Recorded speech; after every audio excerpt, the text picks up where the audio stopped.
स्वागत है आप सभी का आपके अपने चैनल में।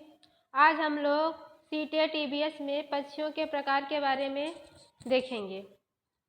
सीटेट में यह सर्वाधिक पूछे जाने वाला चैप्टर है, जिसको हम लोग बहुत ध्यान से देखेंगे। पक्षियों के प्रकार। मोर भारत का राष्ट्रीय पक्षी है। 26 जनवरी 1963 को भारत सरकार के द्वारा नीले मोर को भारत का राष्ट्रीय पक्षी घोषित किया गया। पूछा जाए कि भारत को राष्ट्रीय पक्षी कब घोषित किया गया, तो 26 जनवरी 1963 को भारत सरकार के द्वारा नीले मोर को भारत का राष्ट्रीय पक्षी घोषित किया गया। गिद्ध मरे हुए जानवरों को खाकर पर्यावरण को स्वच्छ रखते हैं, इसलिए इसे प्रकृति का सफाई कर्ता कहा जाता है।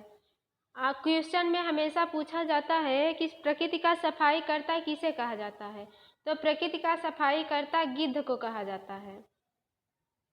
लेकिन गिद्ध आजकल विलुप्त होते जा रहे हैं, जिसका मुख्य कारण डाइक्लोनिक दवा है। हमारे पशु जब बीमार हो जाते हैं तो उनको डाइक्लोनिक दवा दी जाती है या उनको इंजेक्शन लगाया जाता है।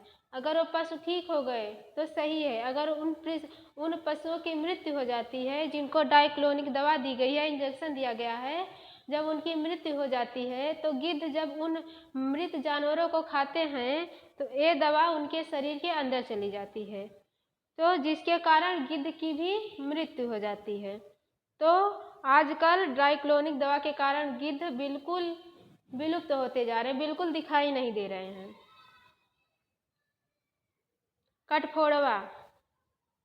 कठफोड़वा अपना घोंसला पेड़ के तने में ही बनाते हैं। ये जो कठफोड़वा पक्षी होता है, ये पेड़ के तने में छेद करके अपना घोंसला बनाता है और पेड़ के तने में छेद करके उसमें छिपे कीड़ों को भी खाती है।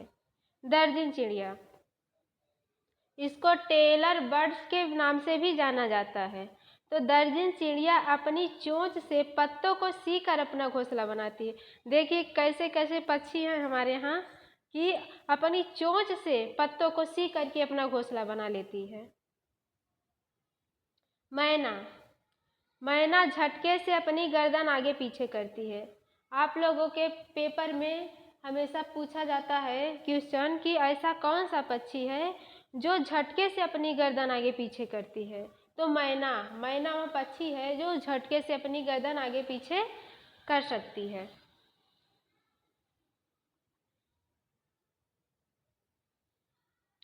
फाख्ता कैक्टस के कांटों के बीच या मेहंदी की मेठ में अपना घोंसला बनाता है।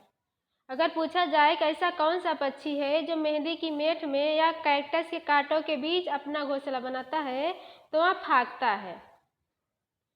उल्लू अपनी गर्दन पीछे तक घुमा सकता है। उल्लू एक ऐसा पक्षी है जो अपनी गर्दन को पीछे तक घुमा सकता है, और जो उल्लू की आंखें होती हैं वो मनुष्य की तरह सीधी होती हैं। उल्लू सुनसान जगह में और सूखे पेड़ों में अपना घोंसला बनाते हैं। जो उल्लू होते हैं वो रात्रि में जागते हैं। उल्लू अपनी गर्दन को 360 डिग्री में घुमा सकता है। कलचिड़ी, इंडियन रोबिन। कलचिड़ी जो होती है वो पत्थरों के बीच अपना घोंसला बनाती है।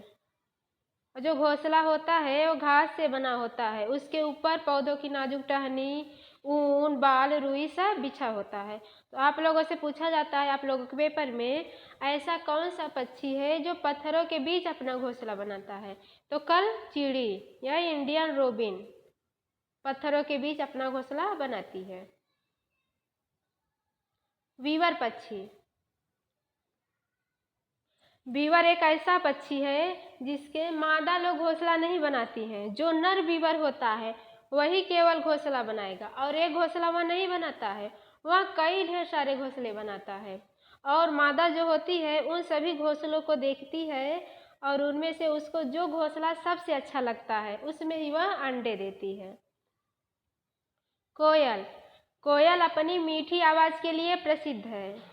यह अपना घोंसला नहीं बनाती है, यह कौवे के घोंसले में अपना अंडा रख देती है। तो क्वेश्चन में पूछा जाता है कि ऐसा कौन सा पक्षी है जो अपना घोंसला नहीं बनाता। तो कोयल मात्र एक ऐसा पक्षी है जो अपना घोंसला नहीं बनाती है। यहाँ कौवे के घोंसले में अपने अंडे रख देती और कौवे को पता ही नहीं चलता कि मेरा अंडा है कि दूसरे पक्षी का अंडा है। चील, चील चूहे खाती है। उसकी जो पूंछ होती है वो लंबी और खांचे वाली होती है। चील हमसे 4 गुना अधिक देख पाता है। जो चील का घोंसला होता है वो सबसे बड़ा और सबसे चौड़ा होता है। अगर क्वेश्चन में पूछा जाए कि ऐसा कौन सा पक्षी है जिसका घोंसला सबसे बड़ा और सबसे चौड़ा होता है, तो चील का घोंसला सबसे बड़ा और सबसे चौड़ा होता है। कौवा, कौवा ऊंची डाल पर घोंसला बनाता है। कौवे के घोंसले में लोहे के तारों का इस्तेमाल किया जाता है। तो क्वेश्चन पूछा जाता है कि किस पक्षी के घोंसले में लोहे के तारों का इस्तेमाल किया जाता है, तो कौवे के घोंसले में लोहे के तारों का इस्तेमाल किया जाता है।